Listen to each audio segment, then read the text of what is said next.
Este programa tem o patrocínio de Nutri.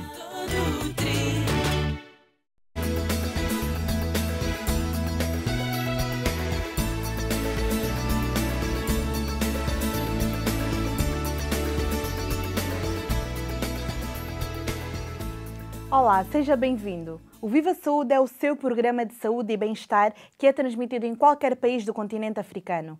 E hoje é o Dia de África. Foi em 1963 que se deu a proclamação da Organização de Unidade Africana, atual União Africana. No programa passado, falamos dos cuidados que devemos ter quando viajamos. Hoje, vamos dedicar o nosso programa a uma doença que está muito associada a este continente. Pode causar febre ou sonolência. De certeza que já ouviu falar da mosca de Sete Zé.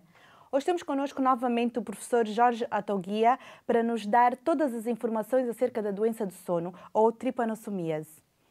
Obrigado, professor Jorge Atoguia, por estar cá novamente, a aceitar o nosso convite. O que é exatamente a tripanossomíase?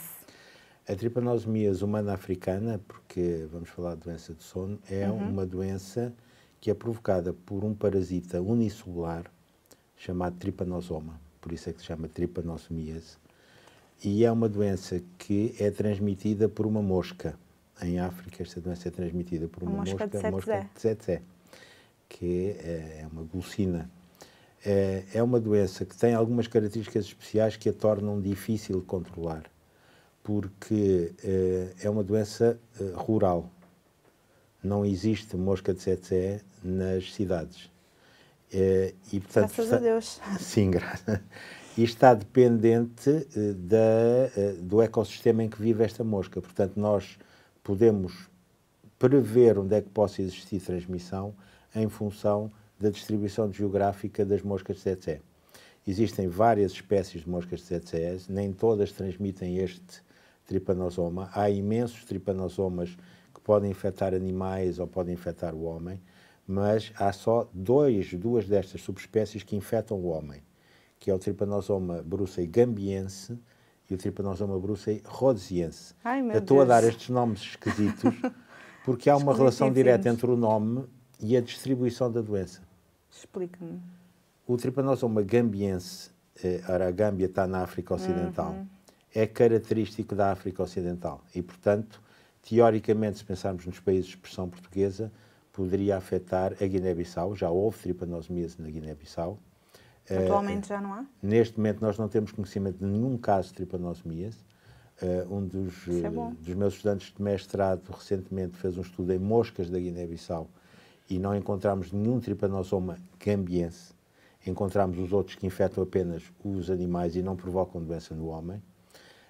E depois há em vários países não de expressão portuguesa na zona do Golfo da Guiné, e depois temos Angola como o principal país de expressão portuguesa onde este problema é um problema sério.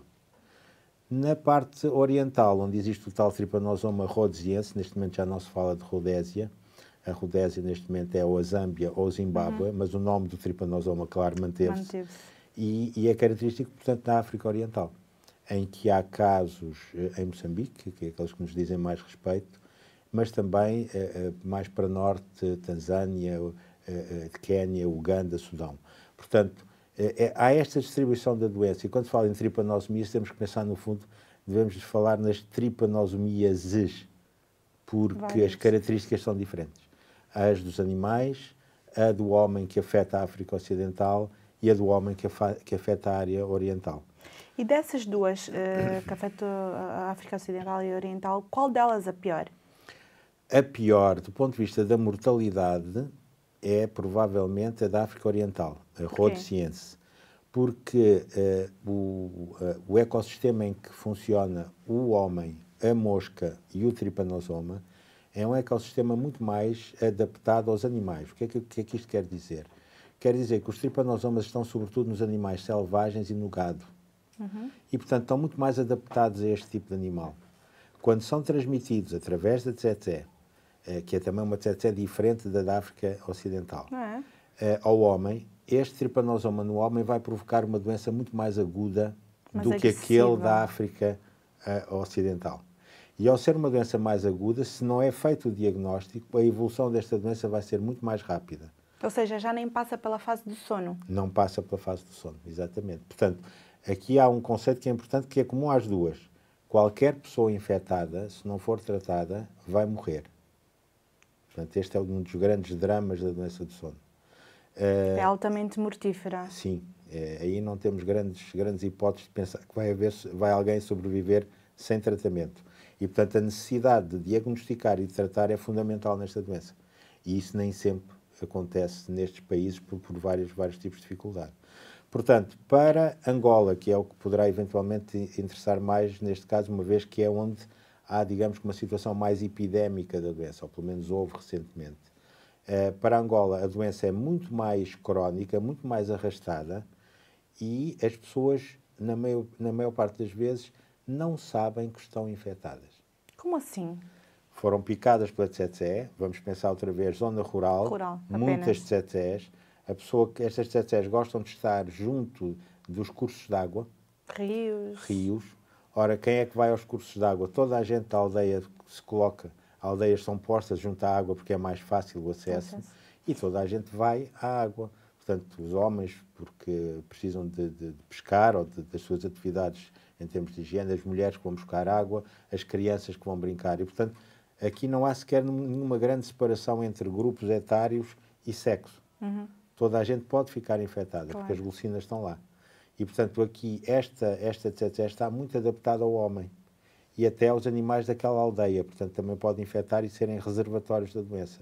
E, portanto, o trajeto do parasita processa-se entre homens ou mulheres infectadas, picados pela tsetse, que vai picar outros homens e mulheres infectados, ou que pica a cabra ou o porco, e depois vai-se mantendo este ciclo. Só que as pessoas que são picadas por estas tsetses, muitas vezes estão tão habituadas a ser picadas por outro tipo de moscas que não relacionam a picada com a possibilidade de infecção. Depois... Mas a picada dói bastante. A picada dói bastante. Não é a mesma coisa que uma picada de uma mosca da malária. Mosquito, não tem nada a ver. Não tem nada a ver. É uma picada que dói bastante. E em pessoas que não estão sensibilizadas a esta saliva da mosca tsetse, pode fazer até uma lesão cutânea muito exuberante, uma espécie de um furúnculo. Mas isso nota-se mais até nas pessoas de fora destas regiões, ou indivíduos de raça branca que fazem maiores reações a este tipo de lesões. Mas aqui o que acontece é que estas pessoas podem ter quadros febris esporádicos, que normalmente são interpretados como malária, e a doença vai evoluindo lentamente. Podem passar-se meses, anos, até que as pessoas começam a ter, e aí sim, os tais sintomas neurológicos que passam muitas vezes por manifestações do sono. Então como é que se consegue detectar que há essa doença? Sem ir ao médico é uma pergunta excelente. Ir ao médico sem saber que se está doente não se vai. Mesmo estando doente, muitas destas populações não vão ao médico até porque não o têm, não é? Sim, não têm. E, portanto, a luta contra a doença do sono na área da tripanosomiase rhodesiense, portanto, aquela que é aguda, as populações sentem-se doentes e, portanto, elas próprias vão procurar ajuda. No caso da tripanosomiase gambiense, aquela da África Ocidental, a que afeta Angola, as pessoas não sabem que estão doentes, não procuram ajuda. Não sei o que é pior. E só quando estiverem, se é uma ou se é outra. Quando estiverem na fase neurológica que é a mais grave e, portanto, começarem a ter sintomas neurológicos, é que aí sim vão tentar procurar ajuda. E nessa altura já é muito tarde. Muito tarde, não é? Aquilo que pode ser até... Mas ainda há alguma coisa que se pode fazer nessa altura? Há tratamento e há necessidade, sim, mas não é tão fácil tratar nessa altura como se estivesse numa primeira fase da doença. Porque na primeira fase da doença, em que logo depois da infecção, durante os primeiros tempos em que o tripanosoma não passa para o sistema nervoso central, ou se passa, não está ativo, durante essa primeira fase, o tratamento, se nós diagnosticarmos e tratarmos, temos medicamentos que são bastante eficazes e são relativamente pouco tóxicos. Portanto, os índices de tratamento andarão acima dos 95%. O problema é que nós não os diagnosticamos nesta fase. Pois. E, portanto, só quando nos aparecem na fase já neurológica da doença, aí é muito mais difícil porque os tratamentos são mais tóxicos, são mais prolongados, exigem tratamentos endovenosos e, portanto, às vezes até têm risco por causa de infecções que possam surgir durante o tratamento. E, portanto, nestes casos é mais difícil. Existem contraindicações? Existem contraindicações a alguns destes tratamentos. Há um deles até que neste momento está a ser um bocadinho ultrapassado, que é extremamente tóxico, que o próprio medicamento pode provocar mais alterações neurológicas. uma chamada encefalopatia. Meu Deus. E quando acontece esta encefalopatia, a mortalidade por esta encefalopatia é muito elevada. Portanto, não é uma doença simples de manejar, não é uma doença simples para tratar. Curiosamente, é uma doença simples para diagnosticar e para, se houver vontade e, do ponto de vista quer económico, quer político, e tiver equipas que possam trabalhar, é uma doença que é erradicável. Doutor, há bocado estava a dizer que no caso de países como Angola, do tipo de tripanossomíase que há, que é mais difícil de se perceber os sintomas. Então, como é que conselho dá a uma pessoa que tenha estado nessas zonas de risco para ter atenção que pode ter contraído a doença, pode ter contraído o vírus? Uhum. Aqui é o conhecer, e você definiu muito bem o primeiro conselho que é necessário dar, é saber que é uma zona de risco. Pois. Se nós estamos em zonas que não são de risco para a doença do sono, não temos que nos preocupar. Claro. Há zonas que não são de risco para a doença do sono e que têm tsetses. Só que essas tsetses não estão infectadas com o tripanosoma. E, portanto, se formos picados, dói imenso, podemos fazer uma lesão, mas não vamos ser infectados. Portanto, aí não há nenhum problema. Estar em zona de risco para a doença do sono... O primeiro alerta. O primeiro alerta é febre. E temos que recorrer aos serviços locais que estão relacionados com o controle da doença do sono para se fazerem testes. E há testes que podem detectar imediatamente a infecção por tripanosoma.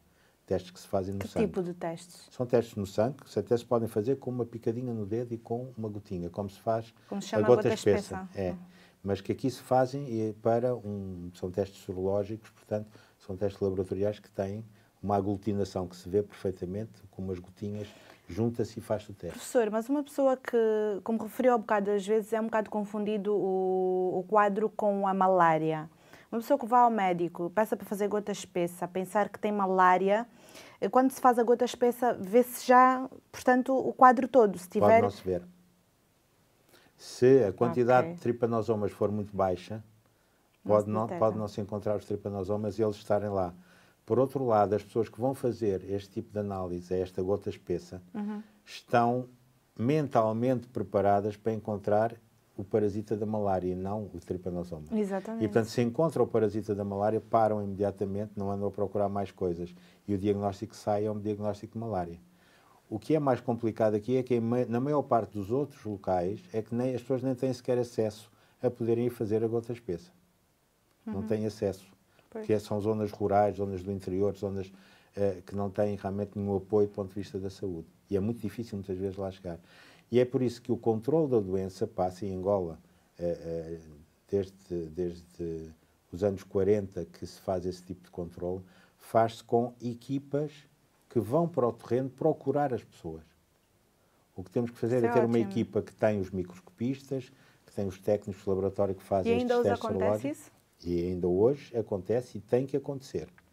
E um dos problemas que acontece neste momento é que muitas destas equipas que vão para o terreno não estão a atuar por questões quer económicas, quer climatéricas, quando na altura das chuvas é muito difícil chegar às zonas rurais. Portanto, aqui é necessário que haja um apoio importante do ponto de vista político e financeiro para que haja este controle. O investimento dos governos locais tem que ser feito aqui. Antigamente era muito mais fácil este investimento quando eram os países colonizadores que tinham o controle. Porquê? Porque os países colonizadores precisavam que as pessoas estivessem bem para poderem trabalhar para os tais países colonizadores. E, portanto, era relativamente fácil, até porque com medidas extremamente autoritárias, impedir que houvesse um aumento do número de casos da doença. E a verdade é que Portugal, em relação a Angola, mais uma vez, o número de casos novos que havia em Angola em 74 era de 3. Depois disso, obviamente, que os recursos dos novos países com independência, as pessoas, obviamente, têm outras prioridades. E perdeu-se a capacidade de controle da doença. E voltou a subir o número de casos. Que, neste momento, há uma procura por parte das autoridades de saúde responsáveis pela tripanosomias em Angola para tentar controlar. E, neste momento, a situação aparentemente encontra-se controlada. Existem novos casos, é verdade, ainda há pouco tempo houve informações sobre isso, mas os casos não estão a subir em flecha, portanto não há nenhuma situação de epidemia. Agora, existem novos casos, a pergunta é quantos é que não estão diagnosticados? Que o nosso governo está a fazer pelo menos alguma coisa, Sim, não é? claro, e desde há bastantes anos que há uma grande sensibilidade de Angola em relação a este problema. Doutor, vamos fazer por agora uma pequena pausa. Vamos lhes mostrar algumas informações sobre o impacto desta doença. Fique com a peça que nós voltamos já a seguir. Professor, vamos olhar para o ecrã? A doença do sono é característica do continente africano e bastante prevalente nos países da zona subsaariana. Nos últimos 10 anos, mais de 70% dos casos ocorreram na República Democrática do Congo. Em 2010, o país declarou mais de 500 novos casos, enquanto Angola, Sudão e Uganda registaram entre 100 e 500. E países como Camarões, Congo ou Guiné verificaram menos de 100 novos casos anuais. A África tem sofrido algumas epidemias ao longo dos anos. A última registrou-se nos anos 70. Após alguns esforços da Organização Mundial da Saúde e de organizações não governamentais com programas de controle e estabilidade, a partir da década de 90, a tendência de aumento de novos casos inverteu-se. O número de casos notificados em 2009 caiu para menos de 10 mil pela primeira vez em 50 anos, número que tem vindo a decrescer até aos dias de hoje. Já está mais esclarecido sobre a doença de sono? Estamos sempre em contacto consigo no nosso mural do Facebook. Passe por lá e veja algumas das informações sobre saúde que deixamos para si. Deixe-nos as suas dúvidas, que nós respondemos aqui no seu programa sobre saúde. Faça como José Eduardo, que nos colocou a questão: a doença de sono é contagiosa? Pode responder-nos, professor. Muito bem. A doença de sono não é uma doença contagiosa. Não é uma doença contagiosa porque as pessoas não a passam de pessoa a pessoa, exceto de mãe para filho. Há uma transmissão vertical da doença de sono. Mas, de resto, uma pessoa infectada não vai, pelo contacto interpessoal, por líquidos orgânicos, não vai transmitir a doença a outras pessoas em condições do dia a dia. Claro. Portanto, neste conceito, não é uma doença contagiosa. É importante saber-se que a transmissão se faz em mais de 90% dos casos pela mosca de tsetse, mas também pode haver transmissão por transfusão sanguínea e, neste caso, por transmissão vertical mãe-filho. No caso de transmissão vertical, há algum tratamento que se pode fazer para a grávida não transmitir a doença ao filho? Não é fácil de lidar com isso. O tratamento é tentar tratar realmente a mãe, mas dependendo da fase da infecção, dependendo dos medicamentos que nós podemos utilizar, pode estar ou não contraindicado fazer determinados medicamentos.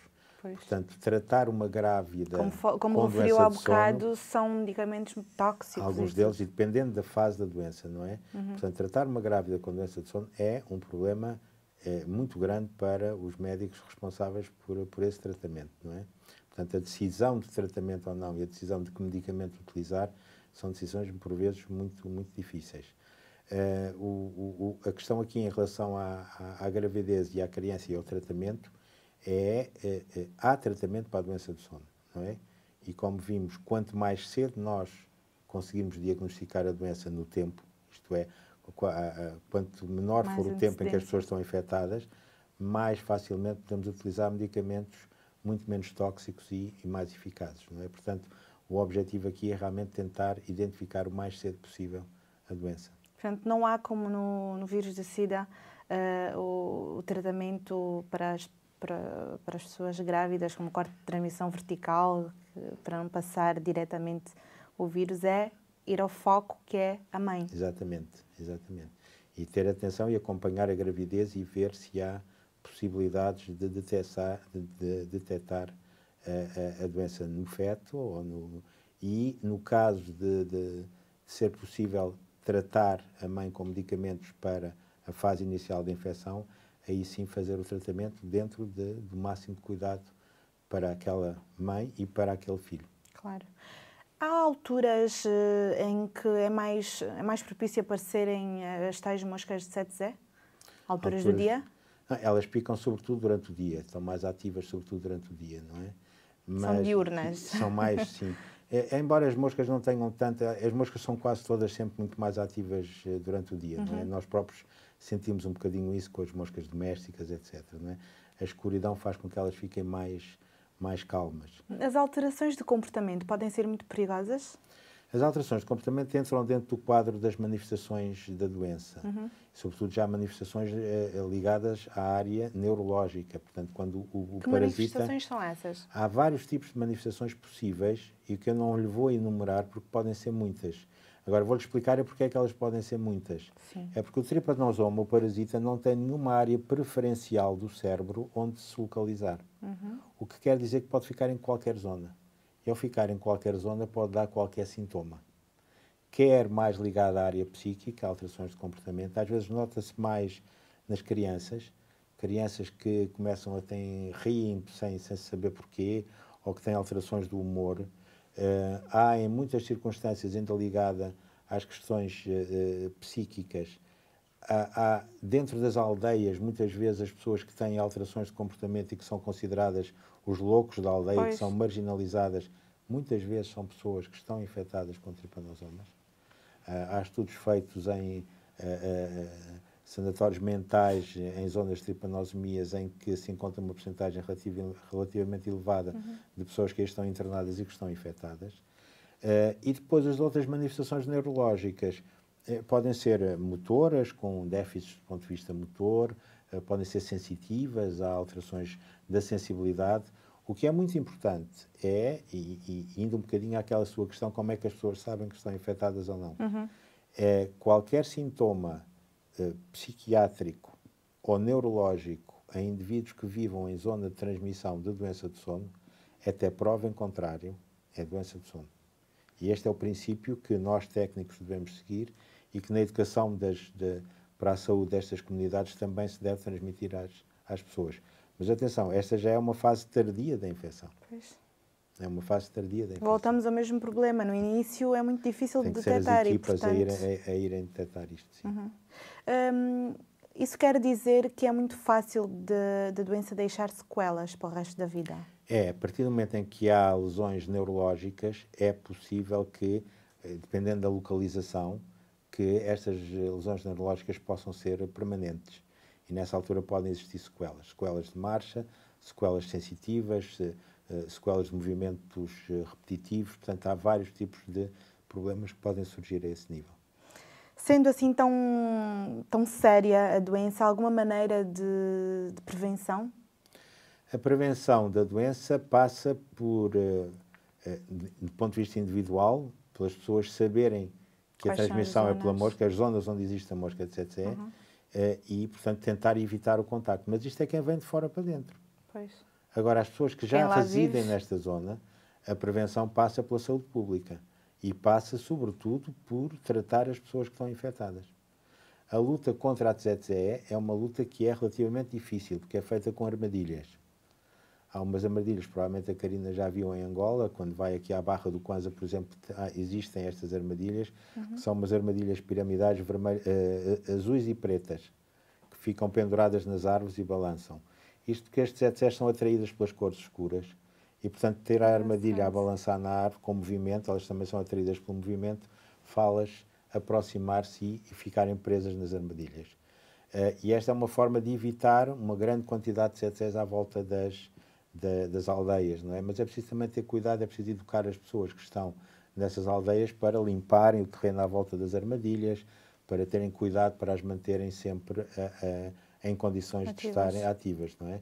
Portanto, esta é uma forma de minimizar o problema. O outro, claramente, que é identificar os casos de pessoas que estão infectadas e tratá-las. Quanto tempo pode durar o tratamento? Em princípio, o tratamento para a fase neurológica, com a nova combinação de fármacos que está aprovada, é um tratamento que é feito em 14 dias. Mas exige internamento, porque um dos fármacos é um fármaco que é dado de forma endovenosa e continuadamente, isto é, nós precisamos ter este doente com a veia canalizada e dar periodicamente o medicamento. Não dá para estar a retirar e a colocar todos os dias. O outro medicamento desta associação é um medicamento oral.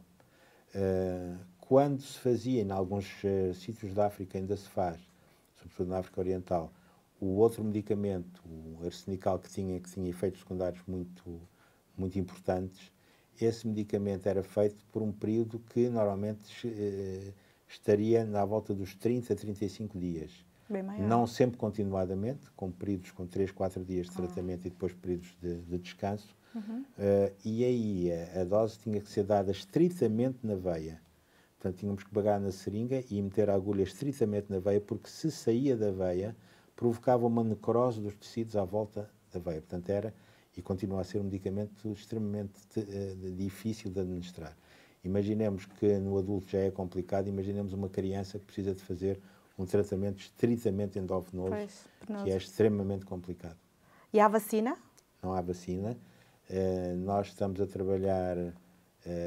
numa vacina para a doença do sono, estamos a trabalhar na minha unidade do Instituto de Medicina Tropical numa vacina baseada em DNA, estamos a trabalhar nisso, sim. Ótimo. Boa notícia lá para casa. Mas ainda demora algum tempo. Quanto tempo? Ainda demora algum tempo, pelo Não menos sabe alguns estimar. anos, sim. Entre 5 a 10 anos. Ok. Por que é uma doença tão prevalente em África? Porque este continente? É porque, exatamente porque as medidas de controle não são eficazes. Porque os países não estabelecem metas e rotinas sérias para combater seriamente a doença. O que é que ainda há para fazer, exatamente? Há que ter estas equipas que vão para o terreno a trabalhar... Mais equipas. Sim, e a trabalhar em pleno e a ver a conjugação dos programas de luta dos vários países onde esta doença é endémica. Esta é uma doença que, se nós tratarmos todos os casos, a doença desaparece. Digamos que eu perco o emprego, pelo menos nesta área, mas não me importa. Se for por uma boa causa, Exatamente. Claro. Professor, temos muito gosto em tê-lo aqui mais vezes. Ficamos por aqui, mas queremos tê-lo aqui numa próxima oportunidade a falar sobre outro tema. Muito obrigado, eu aqui agradeço. Já falamos aqui de variadíssimos temas. Pode ver e rever os nossos programas no nosso canal do YouTube e saber um pouco mais daquela doença que o anda a incomodar. E agora, já sabe, fique com o Tome Nota. A doença do sono, ou trypanossomiase humana africana, tem origem na picada da mosca tsetse. É mais ativa durante o dia e é característica das zonas rurais. Habita nos cursos de água e a sua picada dolorosa pode causar lesões cutâneas. Esta doença pode ser de dois tipos, o trypanosoma gambiense, que é característico da África Ocidental, e o rhodesiense, da zona oriental.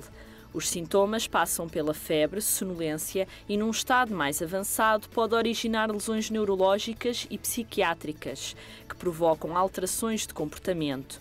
As sequelas ficam para o resto da vida e os doentes perdem autonomia. Apesar de não ser contagiosa, nas grávidas há o perigo de transmissão vertical de mãe para filho. Ainda não existe vacina para a doença, mas o tratamento é efetuado com fármacos, exige treinamento e tem a duração de 14 dias. Se viajar para uma zona endémica, previna-se e consulte sempre o seu médico. E assim passou mais uma meia hora de Viva Saúde. Visite o nosso blog. Lá pode encontrar tudo sobre os próximos temas, convidados, fotos do making of e muito mais sobre o nosso programa. Estamos consigo aqui na RTP África a segunda e a sexta. Fique connosco desse lado e não se esqueça de ter uma vida saudável. Bom fim de semana e um ótimo dia da África. Viva bem, viva saúde! Olá, eu sou o João Gomes do Escola Hipnose.